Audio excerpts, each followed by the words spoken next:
بسم الله الرحمن الرحيم والصلاة والسلام على سيدنا محمد وعلى آله وصحبه وسلم تسليما كثيرا طيبا مباركا فيه إلى يوم الدين. Chères sœurs, chers frères, assalamu alaikum wa rahmatullahi wa barakatuh. Une nouvelle rencontre. Aujourd'hui, nous parlerons du sujet suivant. Tu aimes Allah. Tu aimes Allah. Tu aimes Allah, Inch'Allah. Hier, on a parlé d'un autre sujet lié à l'amour d'Allah. Allah t'aime. Et aujourd'hui, c'est toi qui aimes Allah Azza wa Jal. Allah dit, il les aime et il l'aime. Il les aime. Ça, cette partie, on l'a abordée hier et aujourd'hui, il les aime. Il ne faut pas avoir des doutes sur cet amour, ton amour pour ton Seigneur. Mais il faut imaginer des degrés d'amour. Regardez la bonne et la heureuse nouvelle.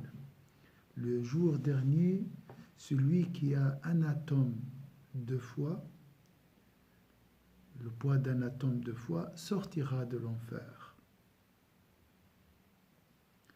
Des fois, lorsque tu es attaqué par des vagues de désespoir, des doutes et de culpabilité, dis quand même, j'aime Allah Azza wa Jal, à 0,00001%.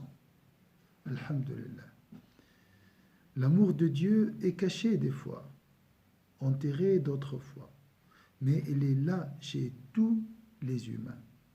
L'amour est un arbre sain dont la souche est fermement établie, dont la ramure s'étend dans le ciel et dont les fruits apparaissent dans le cœur autant qu'à travers les paroles et de la langue et les actions du cœur tout entier.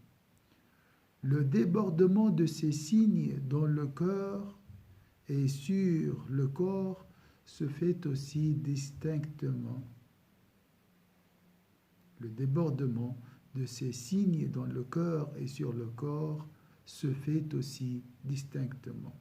L'indice de l'amour que la fumée révèle la présence du feu ou que les fruits révèlent la présence de l'arbre. Je répète, le débordement de ces signes dans le cœur et sur le corps se fait aussi distinctement l'indice de l'amour que la fumée révèle la présence du feu ou que les fruits révèlent la présence de l'arbre.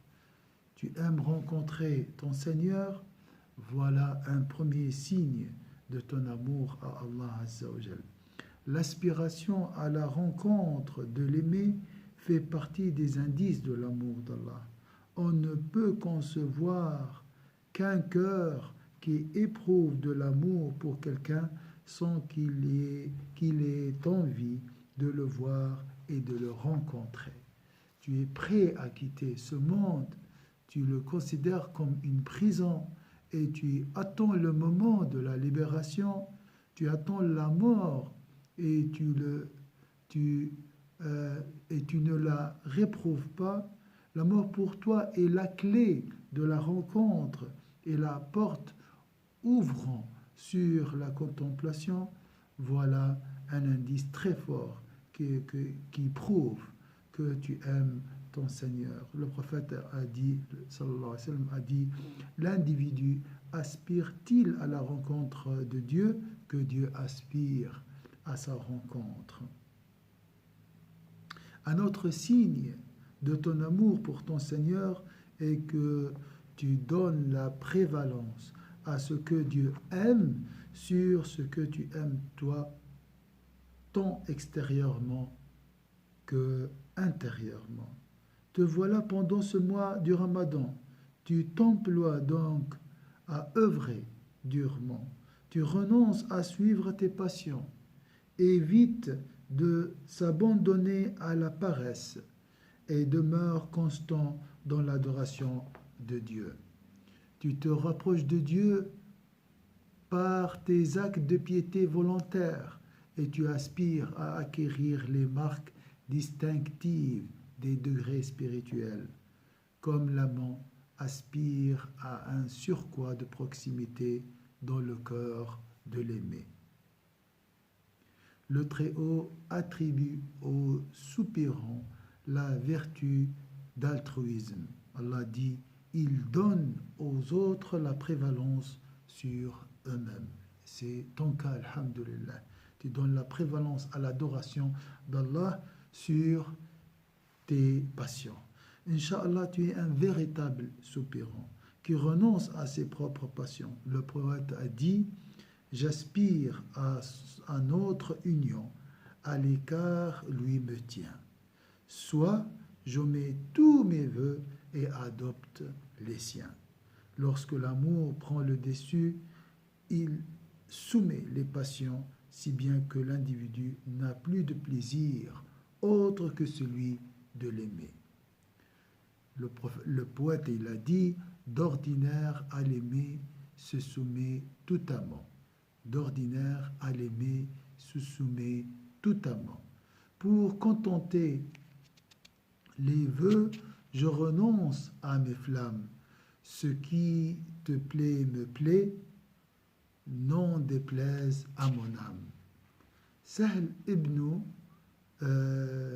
Al-Tasturi, que la paix d'Allah lui a dit, le signe de l'amour est que tu lui donnes la prévalence sur toi-même. Alhamdulillah. Tu essayes de ne pas commettre des péchés. Le bien-aimé est celui qui s'abstient de commettre des interdits. Et sache que tu es protégé contre tes péchés parce que Allah t'aime. Comme on a vu, lorsqu'Allah aime son serviteur, il prend en charge ses affaires et le défend contre ses ennemis, l'ego et les passions dans notre cas. Et même lorsque tu fais un péché, ne te désespère pas et dis Allah m'aime toujours. L'histoire du compagnon qui buvait de l'alcool, et même alcoolique, est très connue. Lorsqu'un compagnon a appelé sur lui la malédiction, le prophète sallallahu alayhi wa sallam objecta, ne maudissez pas, ne le maudissez pas, il aime Dieu et son messager. L'amour parfait, c'est vrai, nous empêche de commettre des péchés. Un gnostique a dit, lorsque la foi atteint la partie extérieure du cœur, l'individu aime Dieu à demi. Et lorsque la foi pénètre le tréfonds du cœur, il aime éperdument et renonce aux transgressions. Un autre signe dénotant que tu aimes Dieu et que tu le mentionnes passionnément. Tu ne cesses de prononcer son nom et de le garder présent en ton cœur, car quiconque aime une personne la garde fatalement présente à l'esprit, ainsi que tout ce qui a trait à elle. Tu aimes le Coran, lequel est son verbe, et tu aimes le prophète sallallahu alayhi wa sallam, et tous ceux qui entretiennent un rapport avec lui, ce sont des indices de ton amour à Allah. On a dit, quiconque aime une personne aime jusqu'au chien qui vit dans son quartier. Lorsque l'amour se renforce, il déborde de l'aimer sur tout ce qui le touche, l'entoure et se rapporte à lui. Donc, tu aimes Allah Azza wa Jal. Travaille maintenant pour augmenter cet amour. Lorsque tu aimes quelqu'un qui aime Dieu, tu ne fais ton corps qu'aimer Dieu. Et quiconque honore quelqu'un qui honore Dieu ne fait ton corps qu'honorer Dieu. qu'Allah nous donne, Inch'Allah, plus d'amour, mais il ne faut pas avoir des doutes. Tu aimes Allah Azza wa Jalla à un degré et qu'Allah nous donne les degrés les plus hauts, Inch'Allah. Wassalamu alaikum wa rahmatullah.